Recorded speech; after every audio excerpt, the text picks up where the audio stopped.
Adik, halo. Ya ampun kau ni, aku rasa kau makan kayu ah. Kau bagi yang paling best. Boleh? Boleh. Ini apa? Kita ada pistachio, kunafa, brownies board. Ada apa flavor tu? Ada 2 flavor. Bagi 2 flavor. Okay, ada mango dengan strawberry. Bagi tu. Dua flavor Wow. Satu bekas apa, Dek? Satu bekas 24.60. 24.60 lah. Baik. Yang tu apa tu? Yang ni strawberry. Strawberry. Baik. Strawberry Letak banyak-banyak. Oh, tak banyak. Lepas tu? Itu apa? Letak pistachio sauce. Pistachio sauce Oh, ada sauce sekarang Baik. Ni kalau kau nak lebih, tambah duit tak? Tak. Tak tambah bagilah. Kita bagi percuma. Lepas tu kita letak coklat. Coklat Wah, ni coklat dia. Wow. Berapa ringgit tadi? 24.60. 24.60. Ini apa? Ni sos pistachio juga. Apa dia tu? Ulang lagi. Sos pistachio. Okey. Letak apa tu? Strawberry. Strawberry lagi? Letak strawberry lagi. Pistachio. Pistachio. Ini yang strawberry. Kita buat yang mango. Mango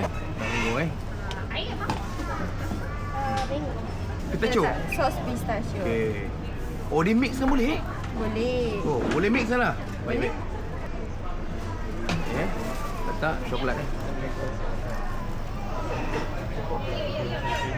Wow. Topping apa? Pistachio juga? Pistachio juga. Okey. Baik.